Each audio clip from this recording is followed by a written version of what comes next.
Madame, Monsieur, bonsoir et bienvenue dans ce numéro du Club de la Presse. 3 sujets à analyser et commenter ce soir. Gouvernement Mambé 2, quelle mission et orientation PDCI, RDA, deux groupes parlementaires. Peut-on parler ici de crise? Et dernière question, comité central du PPACI, que retenir?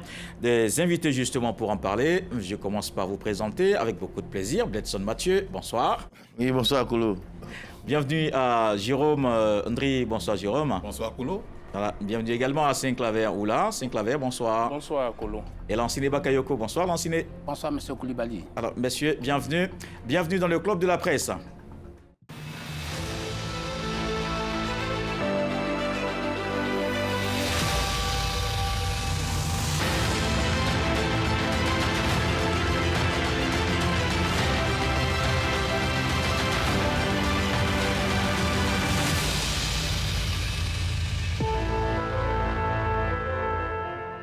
Le gouvernement Mambé 2 est connu depuis vendredi. Un conseil des ministres s'est tenu hier pour donner les orientations. David Soyo nous en parle d'abord.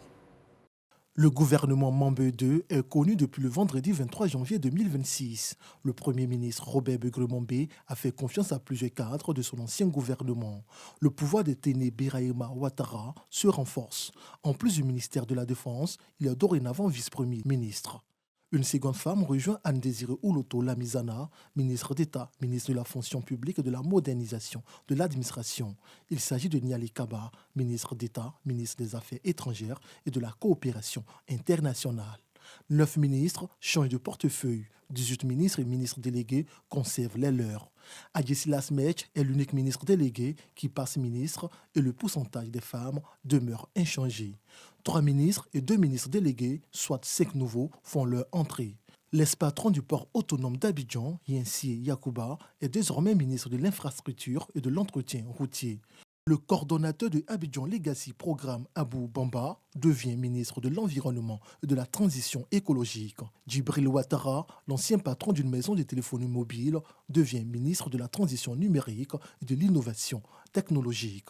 Le maire de Grand-Bassam, Jean-Louis Moulot, est ministre délégué auprès du ministre de l'Éducation nationale, de l'Alphabétisation et de l'Enseignement technique, chargé de l'enseignement technique. Le coordonnateur du PDCEV, Bernard Kini Komoué, est désormais ministre délégué auprès du ministre de l'Agriculture, du Développement rural et des productions vivrières, chargé des productions vivrières. L'on note 4 sortants: Kobenan Kwasi Adjoumani, Laurent Tchagba, Bouaké Fofana et Léon Kakou Wadja Adom. Au total, 34 ministres composent le nouveau gouvernement.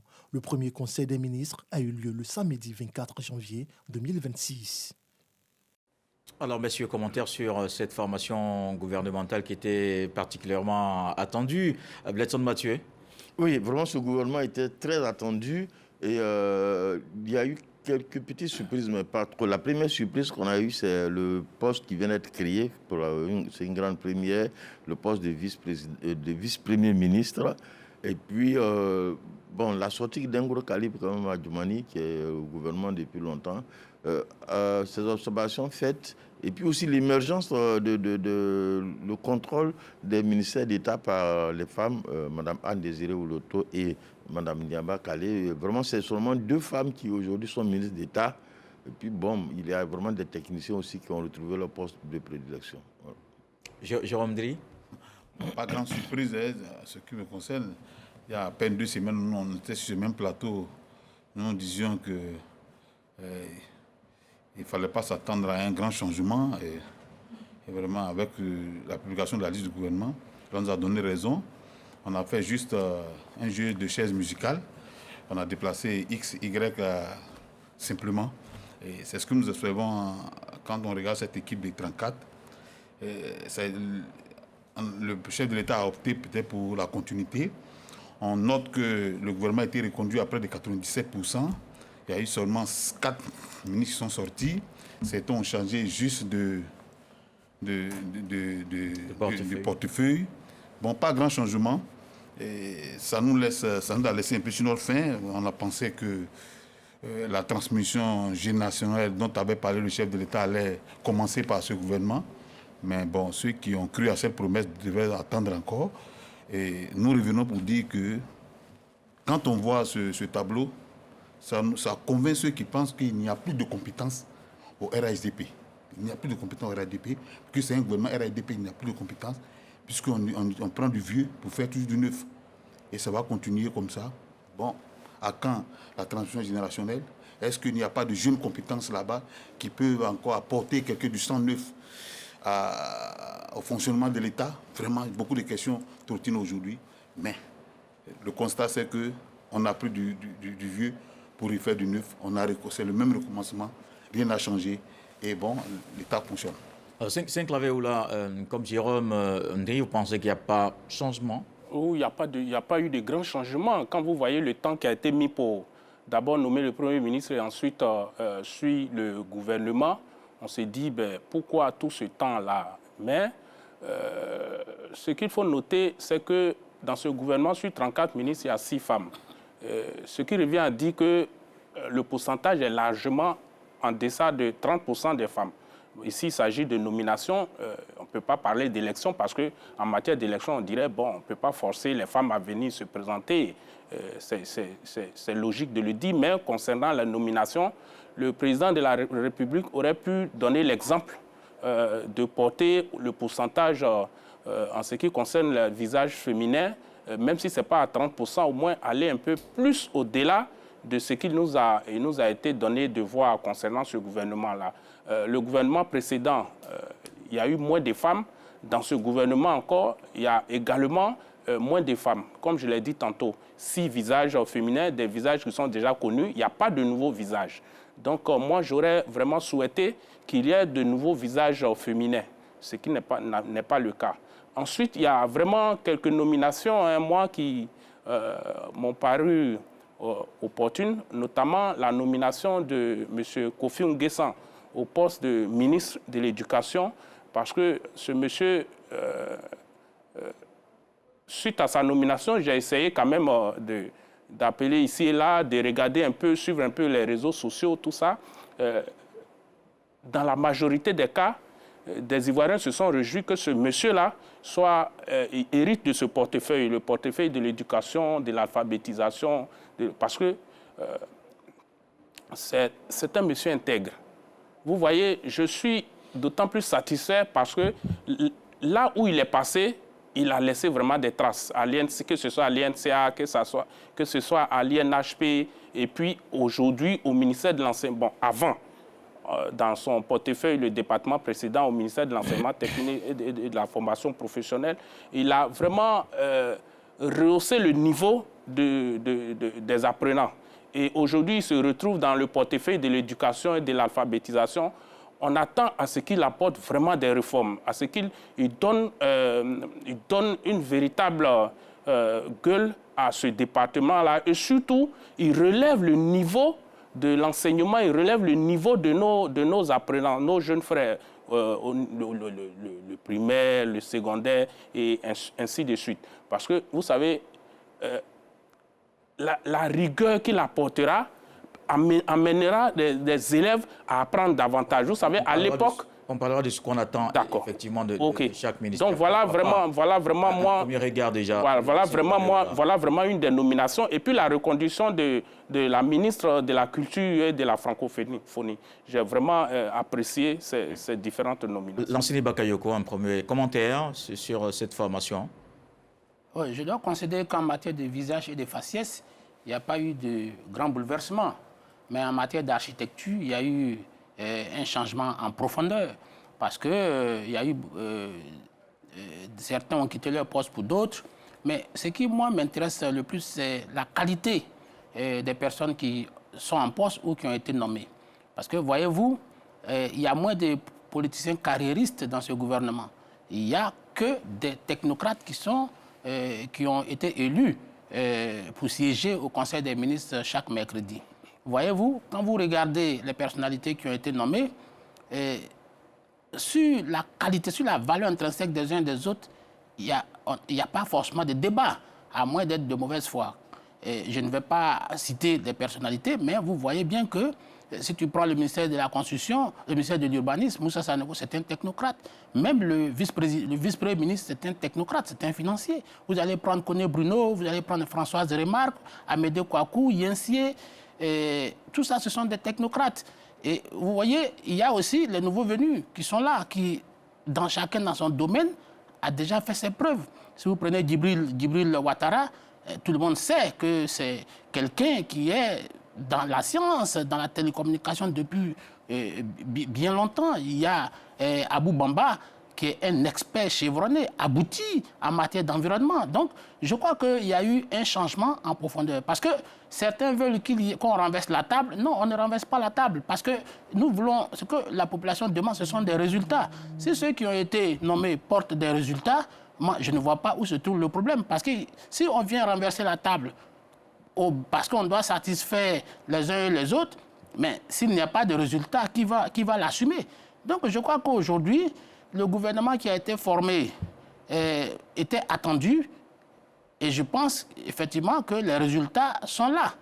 Moi, je ne veux pas me focaliser sur les uns et les autres pour dire que tel est plus brillant que tel autre. Non, je crois que le chef de l'État sera responsable des résultats et comme ils sont issus de l'ancien moule a fait des résultats qui sont tangibles. Et je crois que les entrants, au regard de la qualité des entrants, de leur parchemin, de leur background, de leur parcours, je pense que la Côte d'Ivoire, la grande Côte d'Ivoire est en marche et aujourd'hui nous avons tous les leviers nécessaires pour faire aboutir cette grande Côte d'Ivoire. Bledson Mathieu, vous l'avez dit, il y a une attente particulière de ce nouveau gouvernement qui indique aussi ce que la population attend de cette nouvelle équipe de Mambé 2. Pour vous, quels sont les grands chantiers, les missions justement que ce nouveau gouvernement doit adresser tout de suite? Bon, l'avantage, c'est qu'on vient à peine de terminer les élections et les orientations, justement, samedi, d'abord le 31 décembre, et samedi, le président de la République a été élu sur la base d'un programme, l'a répété au ministre. Il y a des exigences immédiates d'ici mars, il veut que tous les villages soient électrifiés, mais mieux que les villages qui ont besoin d'adduction d'eau, qui ont besoin d'extension, qui ont besoin donc que le réseau électrique soit renforcé, qui ont besoin que la distribution d'eau soit beaucoup plus effective. Il veut que tout cela soit clair, tout cela soit réglé. Et puis il y a la question de l'emploi jeune.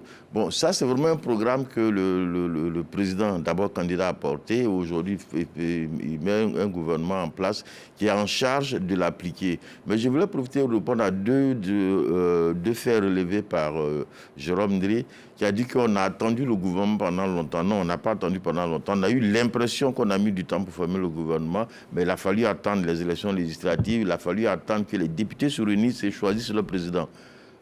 À partir de cet instant, le président de la République a la latitude de piocher dans les députés élus qu'il veut envoyer dans son gouvernement. Donc, il n'y a pas eu un temps long. Ensuite, il a aussi dit qu'on a l'impression qu'il n'y a plus de cas de RHDP. Non, c'est un gouvernement qui était en train de travailler lorsque les élections sont intervenues. Il y a eu beaucoup de chantiers lancés, il y a eu beaucoup de lois positionnées au niveau de l'Assemblée nationale. Si vous avez remarqué, à l'installation du président Patrick Achille a dit qu'il y a déjà des lois sur sa table, mais ces lois sont venues de l'ancien gouvernement. Donc, comme le travail est bien fait, que les Ivoiriens ont reconduit le président, il a à cœur d'achever ce qu'il a commencé. Donc, il ne peut pas chasser ceux qui étaient en train de faire ce travail.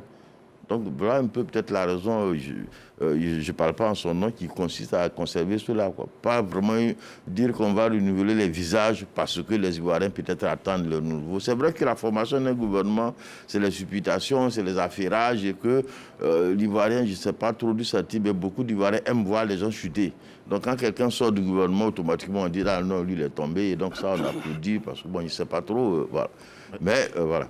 Jérôme Ndri, justement, certains attendaient une sorte de gouvernement d'ouverture avec l'entrée au gouvernement de membres de l'opposition. Est-ce que c'était vraiment possible? Non, moi je suis de ceux qui n'optent pas pour un gouvernement d'ouverture. Un pouvoir est en place, il faudrait que ce pouvoir gère l'État. Vous voyez, le piège dans le gouvernement d'ouverture, c'est ce qu'on a connu sous Gbagbo. Gbagbo avait à l'époque indiqué que c'était un gouvernement Zassa et tous les partis sont dans ce gouvernement. Quand il y a un bilan en fait, c'est le président de la République ceux qui assument le bilan. On ne parle même pas des ministres qui étaient au sein de ce gouvernement. Donc il est vraiment bien indiqué que le parti qui est au pouvoir puisse gérer les affaires de l'État pour que ce parti-là soit jugé au terme de son mandat. Et moi, j'ai toujours opté pour qu'il n'y ait pas de gouvernement d'ouverture. Je voudrais revenir un peu sur les attentes.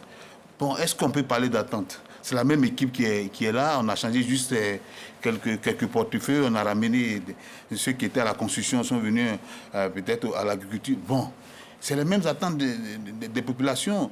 La vie chère,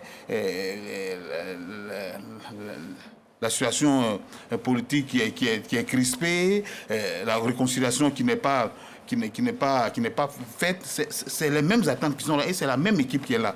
Bon, on peut se poser la question, qu'est-ce que cette même équipe peut nous produire encore? Puisqu'on a déjà jugé cette même équipe-là sur 5 ans. C'est les mêmes ministres qui étaient là sur 5 ans, on les a jugés sur 5 ans. Qu'est-ce qu'ils pourront apporter de nouveau? On a quand même 50 ans. Hein? On a quand même bon, 50 ans. 50 ans sur 34. Il faut voir le ratio, 50 ans sur 34. Vous voyez le ratio, ces 50 ans ne voudront pas apporter quelque chose de plus que ceux qui étaient là. Pourquoi pas? Bon, il faut regarder le ratio. 5 ministres entrants sur 28 ou 29 qui étaient là. Les 28 ou 29 qui étaient là ont prouvé ce qu'ils savaient faire. Ils ont démontré aux Ivoiriens dans les différents ministères ce qu'ils pouvaient faire. On a connu les avancées, on a connu sur les limites. Est-ce qu'un bilan a été fait pour chaque ministère pour qu'on les déplace? Bon, on ne sait pas. Est-ce que le ministre qui était un tel portefeuille il a pu atteindre son objectif? On ne nous a pas dit, on l'a déplacé dans un autre ministère. Bon, on va observer pour voir, est-ce qu'il y aura quelque chose de nouveau? Moi, particulièrement, je ne m'attends pas à quelque chose de nouveau. Peut-être que ce sera la continuité, mais il faudrait que ce que les Ivoiriens souhaitent maintenant, que ce gouvernement qui est là, il y a 5 ans encore, 5 ans à gérer, il faudrait qu'il puisse être regardant sur vraiment les attentes des populations. Saint-Claver, justement, des ministères sont particulièrement attendus sur des chantiers, vous pensez auxquels? Oui, tout à l'heure, j'ai parlé du ministère de l'Éducation. Vous savez, le problème qu'il y a dans ce département, il y a la question des primes qui est encore en suspens. Bon, il faut régler ce problème parce que le ministre sera amené à gérer ses collaborateurs enseignants. Il y a aussi... Il y a beaucoup de chantiers à relever. Vous savez, sur 133, plus de 133 candidats au bac 2025, il y a moins de 2500 qui viennent de la série C, c'est-à-dire un peu moins de 2%. Et donc, vous voyez, quand le président de la République affiche son ambition d'industrialiser la Côte d'Ivoire, et vous voyez les défis technologiques et autres auxquels nous sommes confrontés aujourd'hui, on a besoin des personnes qui exercent dans ce domaine-là, dans le domaine scientifique. Et donc, déjà, dès la base, il faut promouvoir des élèves qui doivent intégrer cette branche. Donc, le ministre, il a amené aujourd'hui à faire en sorte que nos jeunes frères s'intéressent aux mathématiques et aux autres sciences. Aux autres sciences.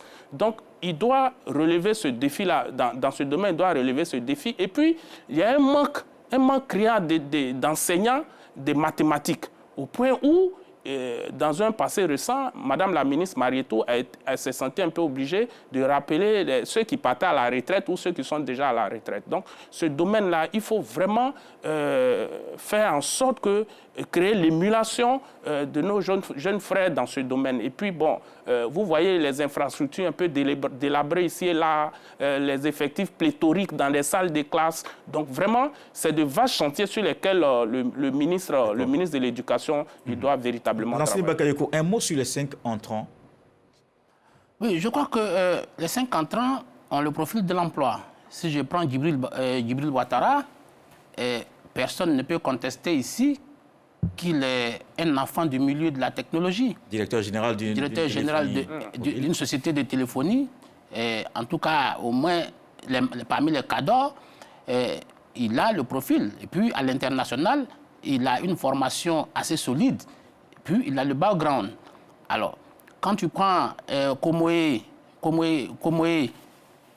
Bini Komoé, en matière d'agriculture, il a une très grande expérience. Ce monsieur, je l'ai connu quand il était au Fonds de développement du café cacao. Il a quand même une expérience forte. Il a toujours été aux avant-gardes, aux avant-postes en matière de réforme au niveau de la filière café cacao. Il dirigeait un projet sur Il a même dirigé un programme sur les productions vivrières et on ne peut pas dire que c'est un échec. Alors, si vous prenez Jean-Louis Moulot, tout le monde le sait, c'est vrai, c'est un diplomate de carrière, mais il a aussi une connaissance très aiguë des questions aéronautiques parce qu'il a été directeur général de Sodexam. Il a été aussi longtemps aux côtés du chef de l'État. Il a beaucoup appris, il a gagné en expérience quand il était au cabinet. Aujourd'hui, il revient à l'enseignement technique. Je crois que c'est une récompense, mais il a aussi effectivement la qualité pour résorber ces questions. Et il y a aussi Yensier. Yensier, c'est un ancien de l'INHP, un ancien élève, ne rentre pas là-bas n'importe qui. Il est assez outillé. Il a été directeur général du port d'Abidjan. Ce port, quand il le prenait, était autour de à peu près 17 à 18 000 millions de tonnes par an. Aujourd'hui, caracole autour de la trentaine de millions. Donc, c'est quelqu'un quand même qui a apporté sa compétence. Et ça, c'est reconnu. C'est vrai que c'est pas quelqu'un de volubile sur les plateaux de télévision ou en matière politique, mais je crois qu'il a aujourd'hui l'expertise nécessaire pour conduire les chantiers d'infrastructure. Il hérite du portefeuille des infrastructures et de l'entretien routier. Lui-même l'a dit dans sa déclaration de prise de fonction qu'il allait poursuivre ces chantiers, que ce qui avait été fait était de qualité, mais qu'il allait poursuivre. Et je crois et puis il y a aussi Abou Bamba qui est Abou Bamba, c'est quelqu'un qui est une compétence achevée en matière de questions environnementales. Il a été à l'international, il a dirigé une structure de COP ici en Côte d'Ivoire. Et puis, quand tu échanges avec ce monsieur sur les questions d'environnement, je crois que trouver un binôme à lui peut être une tâche herculéenne. Mais ce que je voudrais dire... Polo, il a parlé de bilan qui n'a pas été fait. Je crois que le bilan a été fait. Le bilan a été fait depuis le 25 octobre dernier par les Ivoiriens. Parce que Alassane Ouattara a proposé un projet aux Ivoiriens, mais il a fait aussi un bilan de ce qu'il avait promis depuis 2020.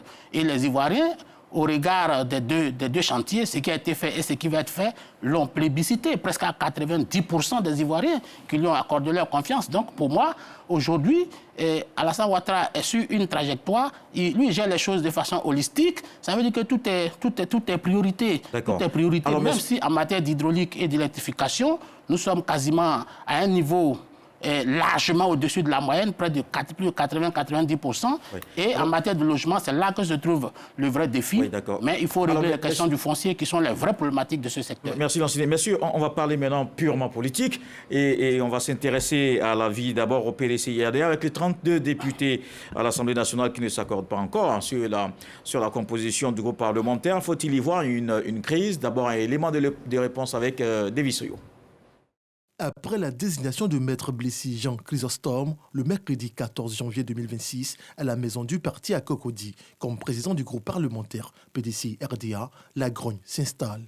Plusieurs cadres et élus expriment leur colère. Ils dénoncent la méthode de désignation et la gestion de certaines instances du plus vieux parti du Côte d'Ivoire. Le député maire de Cocody, Jean-Marie Assé, semble être à la tête de la contestation. Il serait accompagné des députés maires du Plateau, Jacques Ewo, et celui de Port-Boué, Eumou Sylvestre. Certaines sources révèlent que les 32 députés du PDCI-RDA auraient formé 2 groupes parlementaires. Un groupe composé de 18 élus et un autre de 14. Une défiance que des acteurs du paysage politique ivoirien assimilent à une grogne anti-Thiam. En plus des tensions de plus en plus persistantes, plusieurs députés de la législature 2021-2025 du PDCI-RDA réclament 3 milliards de francs CFA au parti. Il décrit également la gestion opaque des subventions parlementaires allouées par l'État au groupe PDCI-RDA durant les 5 dernières années. Le PDCI-RDA, à nouveau dans la tourmente. Alors, messieurs, une situation qui je pense, peut évoluer, évidemment. Mais qu'est-ce qu'on sait à l'heure actuelle de cette situation, Bledson Mathieu? Bon, à l'heure actuelle, ce qu'on sait, c'est qu'un certain nombre d'élus, et non des moindres, ne sont pas très contents de la méthode de gestion insufflée au parti depuis l'arrivée de Tedia Thiam. Parce que là, c'est le problème le plus fondamental. Ces personnalités fâchées relèvent le fait que le choix même des candidats pour l'élection législative était discutable, le fait qu'on leur imposait une caution de 500 000 francs et qu'en retour ils n'ont reçu aucun soutien dans le cadre de la campagne, et maintenant le fait que pour eux on leur impose un président de groupes parlementaires, là où encore il va avoir de l'argent. Par le passé, ils n'ont pas eu l'impression que cet argent a été géré avec clarté. Et donc, c'est ce groupe-là, et c'est vraiment mené par les maires des communes les plus lourdes, les plus importantes que le PDCI a pu remporter lors des dernières municipales. Jérôme Dri, est-ce qu'on peut dire qu'il y a problème au sein du PDCI au Parlement? Écoutez, quand j'ai écouté le commentaire de Davis, c'est un commentaire un peu alarmant quand même, au-delà de la réalité. Mais quelle est cette réalité, justement? Bon, cette réalité, c'est qu'il n'y a pas de 2 groupes parlementaires au PDCI-RDA. Il y a 3 députés qui ont exprimé quelque chose au sein de leur groupe parlementaire. Et cela devait rester juste au sein du groupe parlementaire. Malheureusement, peut-être l'information est sortie. Sinon, au-delà, il n'y a pas de fait en la demeure comme on veut peut-être de faire croire certaines personnes. La preuve, c'est que sur les 31 députés du groupe parlementaire PDCI-RDA, je peux vous assurer, selon l'information que j'ai, que ce sont 3 députés seulement jusqu'à là qui sont un peu hésitants à pouvoir signer. Vous avez vu même à l'Assemblée nationale, lors le samedi 17, lors du vote, les 31 députés ont voté pour leur candidat. Sachant bien que peut-être ils ne pouvaient pas atteindre le quota en face au candidat du RHDP, mais les 31 députés ont voté même plus. Il y a eu même 5 députés encore qui sont ajoutés aux 31 députés, ce qui a fait que le député PDCI, le candidat du PDCI-RDA, qui était le député Yao Yao, il a eu près de 36 voix contre 215 pour le président Hachi Patrick. Donc, à la vérité, il n'y a pas de fin à la demeure. Vous savez, le PDCI-RDA est un parti démocratique. Et au sein de ce parti-là, il y a toujours eu des débats. Cela concourt à la dynamique même de ce parti. Je peux mettre quiconque au défi ici de nous prouver quel parti en Côte d'Ivoire qui a son sein un débat, les débats comme au PDCI, ça n'existe pas. Au PDCI, vous verrez, par exemple, au temps même du président Henri Konan Bédié, à des bureaux politiques, les débats étaient vraiment houleux. Mais le président Henri Konan Bédié, à la fin, réussissait toujours à créer l'harmonie. Mais le président n'empêchait pas quelqu'un de participer, pas parce qu'il y a eu des débats houleux qu'on peut déjà affirmer que ce parti est en train de voler en éclats. Non, ce n'est pas vrai. Je pense que cela contribue à la dynamique de tout parti politique qui se veut démocratique comme le PDCI-RDA. Et ces débats-là se déroulent en interne. Vous verrez que d'ici quelques semaines, la sérénité va revenir et le PDCI va continuer son chemin. Ouais. Mais il ne faut pas dramatiser cette situation comme si le PDCI, le groupe parlementaire PDCI s'en volait en éclat. Ce n'est pas vrai. Il n'y a pas de 2 groupes parlementaires. Il y a un seul groupe parlementaire au PDCI-RDA. C'est Claverou-là. Ben, vous savez, ce qui se passe actuellement au PDCI, c'est vraiment dommage. C'est vraiment dommage, quoi, ce que je vois. Vous voyez, récemment, tout à l'heure, Davis Oyo a évoqué la question de gestion opaque, ce que mon doyen à côté de moi, Branson Mathieu, a relevé aussi. Je crois, hier ou avant-hier, l'ex-vice-président du groupe parlementaire de la législature 2021-2025 a produit une déclaration dans laquelle il a dit qu'il n'y a vraiment pas eu de gestion opaque, comme veulent le faire croire un certain nombre de députés. Et le mardi 20, il y a eu une réunion à la permanence quand la rumeur a été lancée par un certain nombre de députés. Et il y a eu une réunion, les comptes ont été faits, tout était bon. Et les choses étaient... Vous parlez du financement des... Voilà, la question des financements récemment par le groupe parlementaire passé. Oui. Vous voyez, donc les choses sont tellement claires et les députés sont allés à l'unanimité, ils ont constaté, les députés présents, qu'il n'y avait pas eu de gestion opaque et que les fonds étaient disponibles. Les AGO qui ont été prélevés, tout était clair. Même quand la rumeur a persisté par presse interposée, il est remonté au créneau. Je vais parler de l'honorable Likan. Il a produit une déclaration qui est disponible sur les réseaux sociaux où il a dit que vraiment, ce n'est pas la peine de créer des rumeurs dans les médias afin de diviser choses, comment dirais-je, les groupes parlementaires, de diviser les militants PDCI. Parce que voilà, plusieurs députés. En fait, il s'agit de quoi? Les fonds dont on parle. Il s'agit de permettre aux députés de mener un certain nombre d'actions. Ce n'est pas des fonds qu'on doit mettre à leur disposition, qu'ils doivent empocher. Non. Et puis, attendez, à peine les députés sortent des élections législatives, en même temps, ils viennent là faire des revendications de fonds qu'ils doivent se partager. C'est ça. Ils demandent à ceux qui se partagent les fonds. Mais il y a eu des activités... Quel est le lien que vous faites? Oui, ben voilà, bien sûr. Quel lien que vous faites avec ce qui se passe en ce moment par rapport au... Non, mais en fait, tout c'est pour dire quoi? C'est pour parler de la tension qui existe au sein du PDCI, ici et là. Ben, en fait, c'est des questions de positionnement. Et puis, c'est des questions pour certaines personnalités qui avaient un certain privilège là où ils sont et qui aujourd'hui n'y sont plus. Mais en même temps, voilà, c'est une question de poser une question d'intérêt. Parce qu'on leur a enlevé, peut-être qu'on leur a enlevé le pain à la bouche et que ça les énerve parce que ceux qui arrivent là, ils veulent les combattre pour qu'ils... Mais moi, c'est ce à quoi... C'est interne en fait. C'est ce à quoi on a dit. Quand vous entretenez avec certaines personnalités, mais c'est ce qui ressort, en fait, c'est des questions d'ego, c'est des questions de règlement de compte, c'est des questions de promotion qui n'auraient pas été acceptées par les uns et les autres. C'est tout simplement de ce qu'il s'agit au PDC. Lansine Bakayoko, votre regard sur la situation? Alors, vouloir faire passer pour ce qui se passe au sein du PDCI comme une tempête dans un verre d'eau, je trouve ça quand même tiré par les cheveux. Parce que je vois bien que l'ancienne première dame, Ariel Konabédié, a même été obligée de jouer les Mensi-Domensi, je veux dire, le go-between entre les partis, parce qu'elle a reçu une des parties au conflit. Et puis, je crois qu'il ne faut pas essayer de minimiser... Il ne faut pas minimiser la fronde. Vous allez avoir la parole. Il ne faut pas s'offusquer de la fronde qui est menée aujourd'hui par Sylvain Semou, Jacques Ewo et M. Yassé. Parce que ces trois personnalités symbolisent l'existence politique même du PDCI RDA aujourd'hui. Parce que si le PDCI aujourd'hui continue de se gargariser, d'exister politiquement, je crois que c'est grâce à ces trois personnalités. Sinon, il y a des communes, des circonscriptions qu'ils ont, mais ce sont des circonscriptions marginales. Donc aujourd'hui, les vraies circonscriptions, ce sont ces trois villes que ces personnalités ont permis au PDCI de garder et qui font qu'aujourd'hui, le PDCI est en situation de faire le dos rond en disant qu'elles existent politiquement. Maintenant, moi, je ne vais pas rentrer dans les questions financières s'il y a eu un manque de transparence ou d'opacité dans la gestion. Moi, ce que je dis simplement, c'est qu'il y a une crise au sein du PDCI RDA. Je constate, sans rentrer dans les profondeurs, qu'il y a trois personnalités importantes qui ne sont pas d'accord avec la manière dont le parti est conduit. Et ce qui m'amène aujourd'hui à m'interroger sur la capacité du président Thiam. Parce qu'en réalité, c'est une fronde contre le président Thiam. Ce que tu dis, ce n'est pas vrai. En réalité, c'est une fronde contre le président Thiam.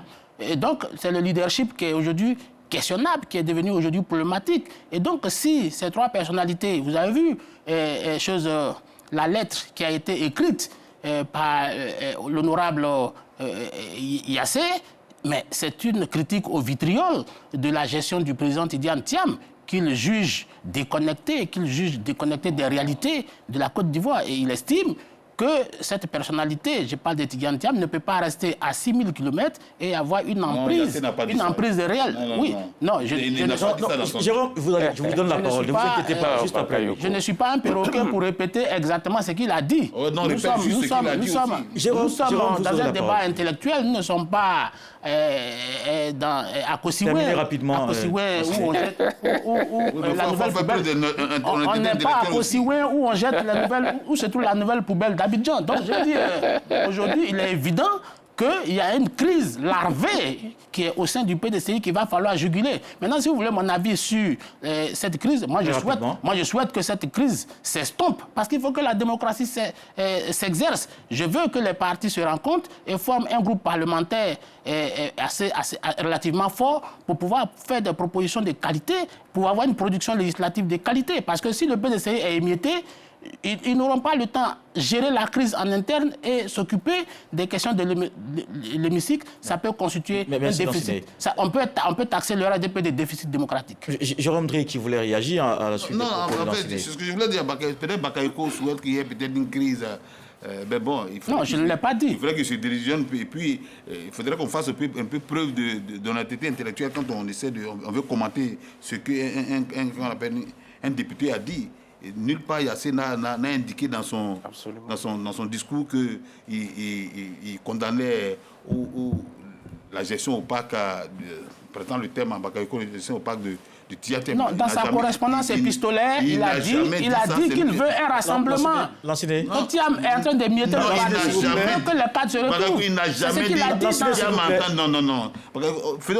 Nous sommes des intellectuels. Faisons preuve d'intellectualité. Quand on lit une déclaration il n'a pas dit que Tiam, il n'a même pas prononcé le nom de Tiam dans son discours. Il n'a même pas dit le nom de Tiam dans son discours.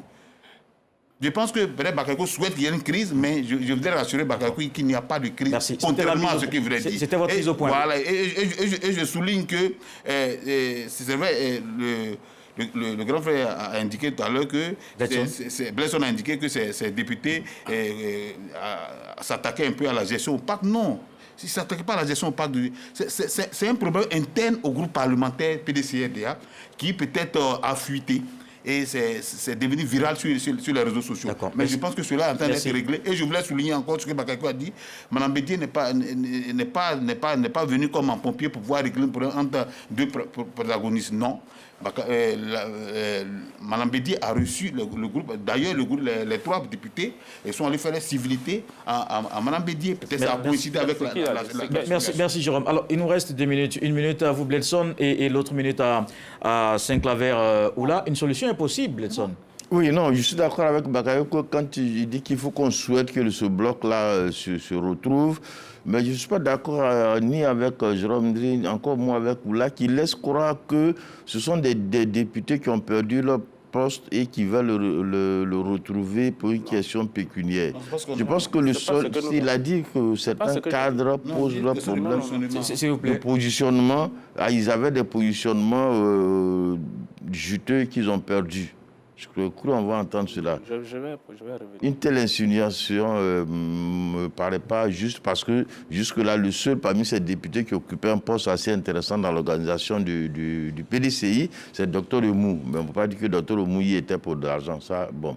Maintenant, est-ce que c'est une crise qui porte sur la gestion de Tiam? Oui, c'est Tiam qui est le président du parti et que des élus de ce parti se revoltent, se rebellent, envoie le problème sur la place publique, oui, c'est une défaillance. C'est de la responsabilité, en tout cas, du président du parti. Ça, tu ne peux pas écarter le nom de Tiam à cette crise-là. Mais il ne faut pas non plus souhaiter que le PDC s'éclate. Personne n'y a intérêt, surtout pas la Côte d'Ivoire. Voilà. Non, mais je pense que, cher René, vous faites bien de relever ce que je n'ai pas dit pour que je sois un peu plus clair. Je dis, ce qui se passe aujourd'hui au PDCI de façon générale, je parle du PDCI de façon générale. Je dis que c'est une question de positionnement de certains par rapport à d'autres. C'est une question d'ego. Parce que des personnalités ont été nommées à des postes à la place d'autres personnalités qu'elles n'apprécient pas. Parce que ces personnalités étaient à des postes où elles étaient positionnées, où elles avaient des privilèges. Et donc, quand on les enlève à ces postes-là, elles s'attaquent automatiquement à d'autres qui arrivent à ces postes. Ça, il faut faire cette précision.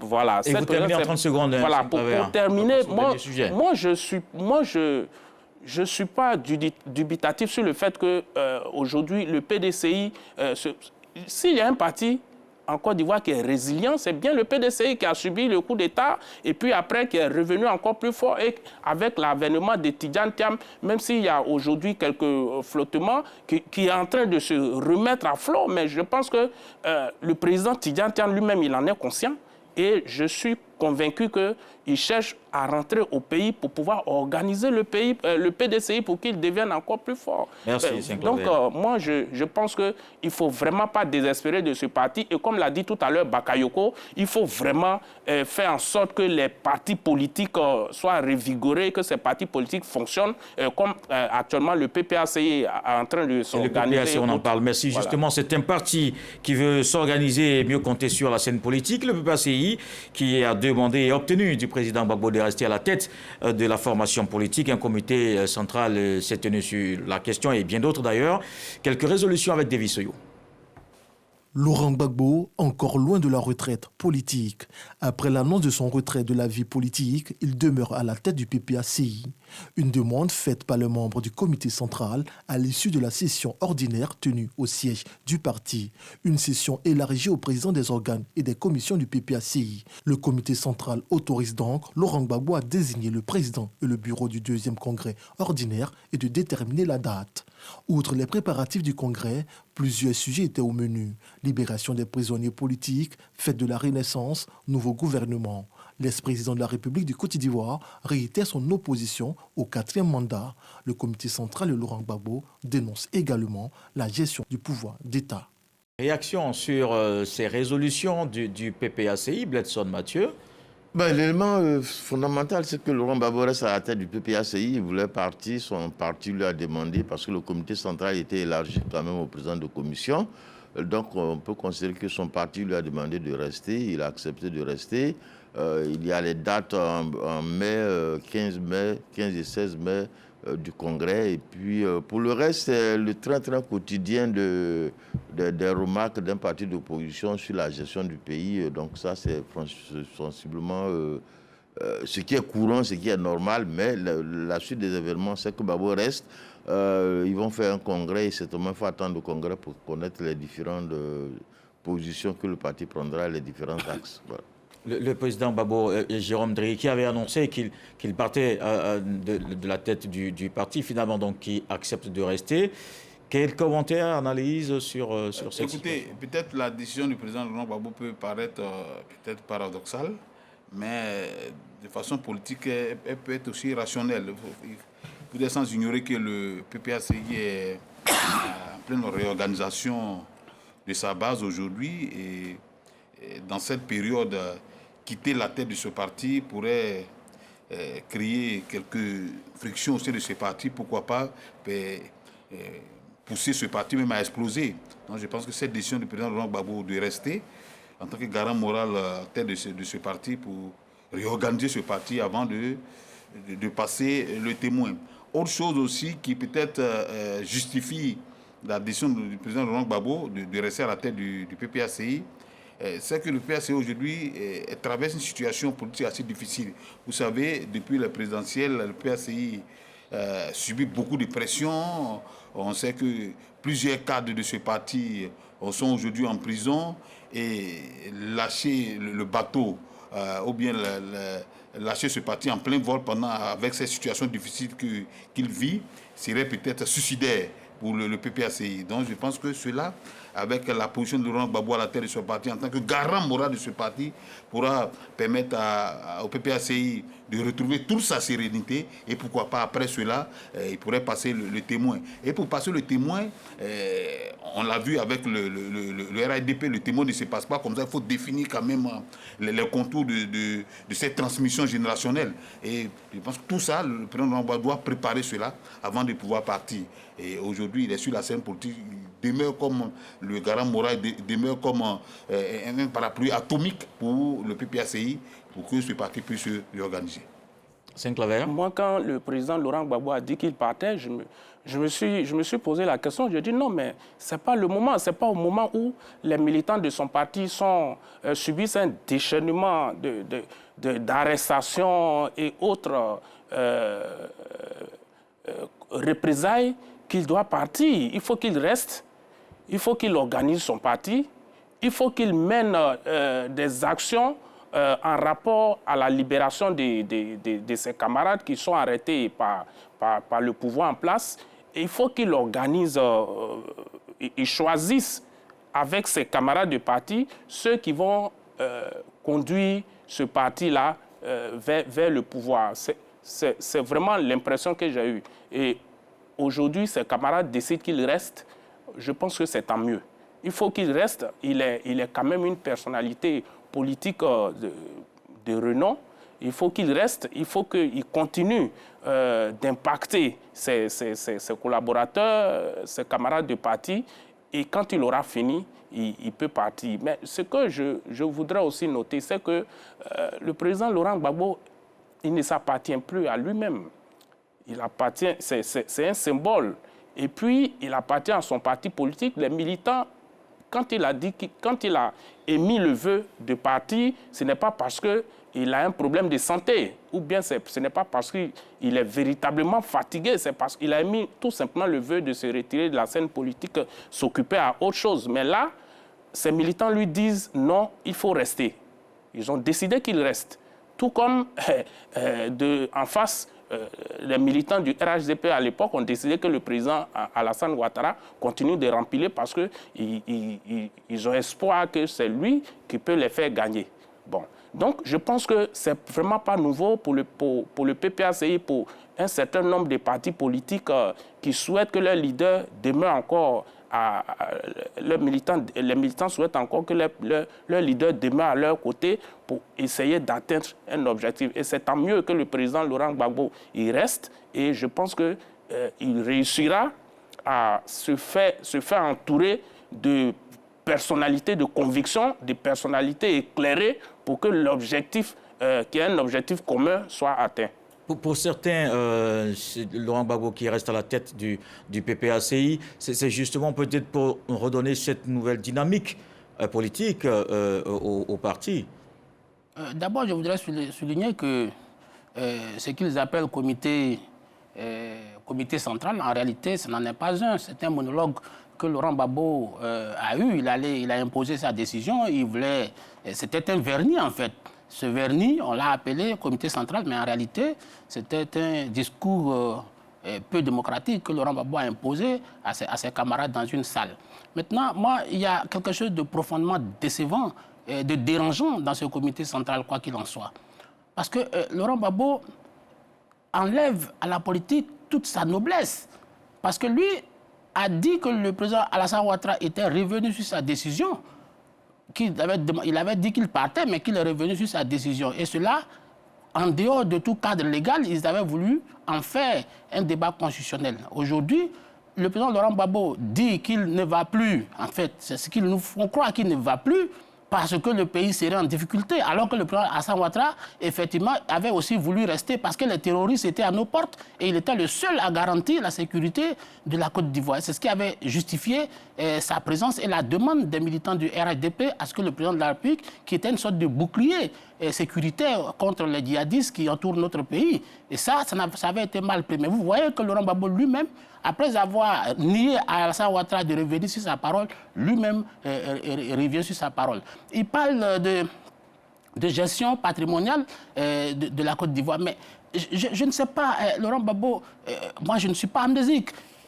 Quand il était au pouvoir, toute sa famille qui l'entourait dans sa gouvernance, sa sœur avait des postes de responsabilité, son enfant, ses gendres, même son chef du village occupait le ministère de la Défense. Donc je crois que il faut cesser de regarder la Côte d'Ivoire en mode binaire, c'est-à-dire d'un côté les bons et de l'autre côté les mauvais. Ça, c'est quelque chose qui moi, me dérange profondément. Et donc, je voudrais ajouter, si vous voyez même l'excroissance du PPACI aujourd'hui, à Finguessan, qui est à sa 25e année à la tête du FPI, qui parle de 4e mandat, qui dit que Alassane Ouattara est en train de faire 4 mandats, pourtant, lui-même est en train de faire un quart de siècle à la tête d'un parti dont il n'a même pas préparé à quitter. Donc vraiment, il y a tout ça qui est... Que moi, je trouve, les tests du PPACI très affligeant. Et c'est cette duplicité-là qui, moi, me pose problème. Et Laurent Gbagbo a dit le combat contre... son combat n'est pas achevé. Dans leur déclaration, ils ont dit le combat pour la démocratie n'est pas achevé. Mais la réponse est nette. Le combat pour le développement, a dit Alassane Ouattara, n'est pas encore achevé. Donc, il peut continuer à rester à la tête de la Côte d'Ivoire pour mener sa politique de développement, politique pour laquelle les Ivoiriens l'ont plébiscité. Donc, vous voyez, il y a une sorte de duplicité au niveau du PPACI aujourd'hui qui, je l'ai dit, enlève toute sa noblesse à la politique ivoirienne. Et je crois que les Ivoiriens ont pris acte de cette duplicité. Et je pense que Laurent Gbagbo n'a pas voulu a décidé de se maintenir en refusant d'aller à la retraite que lui-même, que la Providence l'oblige à aller à la retraite aujourd'hui, mais il refuse d'aller à la retraite. Et je crois que les populations ivoiriennes lui en seront gré. Lui en seront gré dans les urnes aujourd'hui. C'est un parti complètement affaibli, complètement émietté, complètement émasculé. Un dernier tour chacun. Réaction de Jérôme Drit. Bakayoko fait beaucoup de confusion. Quand tu parles, il y a ce que les tests disent. Quand les Ivoiriens, par exemple, s'offusquent parce que le président... non, pas les Ivoiriens. Les Ivoiriens ont plébiscité. Non, quand les Ivoiriens s'offusquent parce que le président Alassane Ouattara fait un 4e mandat, c'est parce que les tests de la Constitution interdisent cela. Mais quand tu parles de Dafinguessan qui a fait 25 ans à la télé, qu'est-ce que les tests du parti disent? Quand tu parles de qu'est-ce que les tests... Parce que... on a adopté une nouvelle constitution, il y a une nouvelle république. Depuis 2016, on a une nouvelle république. Ce sont les tests. Ça, ce sont les tests. Non, ce n'est pas des artifices juridiques. C'est la réalité administrative, c'est la réalité politique, c'est la réalité constitutionnelle. Les juridiques au fait, pour pouvoir justifier l'injustifiable. Mais quand Bakayoko, chaque fois sur ce plateau, essaie de comparer ce qui n'est pas comparable, moi ça me gêne. Parce que ce qu'il a critiqué hier, il prend ça comme exemple pour pouvoir comparer ce qui est mauvais aujourd'hui. Bon, moi ça me gêne. Quand Laurent Gbagbo parle de la gestion de pouvoir clanique, tu viens, tu nous reçois encore l'exemple de Laurent Gbagbo lui-même. Non, ça dit que lui ne peut pas donner de leçons. C'est de ça qu'il s'agit. Il a critiqué ça. Oui, c'est pas bon. Il revient au galop. Il revient au galop d'après son comité central. Il revient au galop. C'est parce que tu avais critiqué ça et nous on pensait que tu avais fait mieux que ça, on t'a apporté notre confiance. Mais si tu viens faire même ce qui s'est passé, c'est que c'est toi qui n'es pas dans... On évolue sur le débat. Je dis simplement que la décision de Laurent Gbagbo, moi je pense que c'est une décision sage de pouvoir rester à la tête de ce jeune parti. Et il faut noter que le parti sera, si je ne me trompe pas, à son premier congrès ordinaire, c'est à peine 2 ou 3 ans que ce parti existe. C'est un jeune parti. Du neuf avec du vieux. Ça, tout à l'heure, tu l'as dénoncé dans le gouvernement. C'est un parti créé avec du vieux. Vous n'avez pas la parole. La CINE, ce n'est pas la même chose. Donc, je pense que c'est bon pour Laurent Gbagbo de continuer le temps de stabiliser son parti politique. C'est différent d'un pays qui a 65 ans aujourd'hui, où les Lassine Bakayoko viennent faire croire que une seule personne peut pouvoir stabiliser. Merci Jérôme. Il y a aussi le sort qui soit réservé, d'abord. Le sort qui soit réservé à ceux qui ont désobéi, on va le dire ainsi, à la consigne du parti pour les législatives. Et le Conseil de discipline doit justement se prononcer là-dessus. Qu'est-ce qu'il faut attendre de cette commission? Bon, pour le moment, je ne peux pas deviner ce que le Conseil de discipline va décider. Il faut attendre déjà que le... Mais il y a déjà eu une sanction qui ont été radiées, suspendues. Mais après, ils apprécieront. C'est au PPACI d'apprécier et on verra ce que le Conseil de discipline va décider. Mais je voudrais vraiment revenir sur une confusion que Bakayoko a fait. Le PPACI, c'est une organisation privée. Cette organisation privée décide, au regard de ces tests, de demander au président Laurent Gbagbo de rester à la tête du PPACI.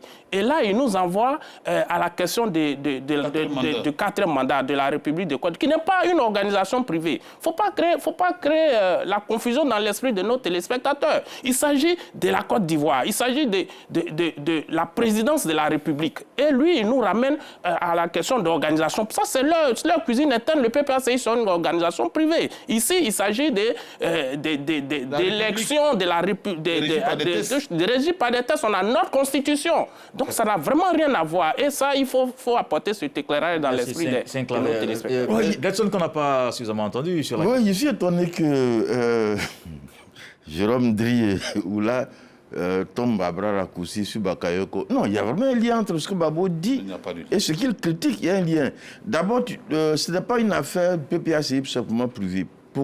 Les critiques ont commencé lorsque le RHDP, qui a le même statut privé que le PPACI, a désigné Alassane Ouattara comme candidat. Ils ont posé 2 problèmes. Le premier problème, c'est qu'il n'est pas le seul, que le RHDP peut trouver quelqu'un. On leur a dit, bon, ça, vous n'êtes pas concerné. Le deuxième problème, c'est que pour eux, à partir du moment où, en 2020, Ouattara a dit, je m'en vais, et qu'il revient, ça pose une question morale.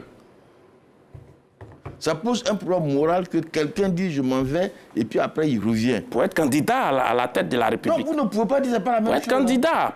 Il revient pour être candidat, pas pour être candidat à la tête du RHDP. Le PPACI est une formation privée, donc elle a le droit Régie de par faire des tests privés. justement. Monsieur, il termine 30 Le secondes. RHDP a le même statut juridique que le PPACI. On est d'accord là-dessus?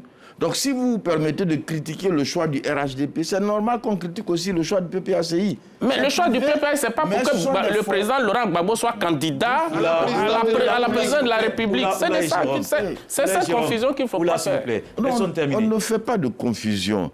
C'est vous qui dites que le PPACI n'a rien à voir avec le RHDP. Ils ont le même statut juridique. Non, on parle de la candidature. Quand on parle de 4e mandat, il faut faire la part des choses. Oula, écoutez-le. Leur impact sur l'action publique est le même.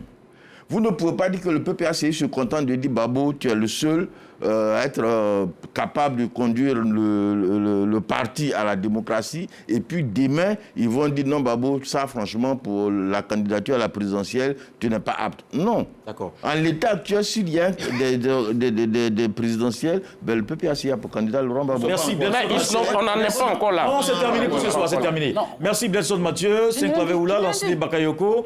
Merci à Jérôme Dri, non c'est terminé. Merci à vous de nous avoir suivis et très bonne suite de programme sur RTI 1.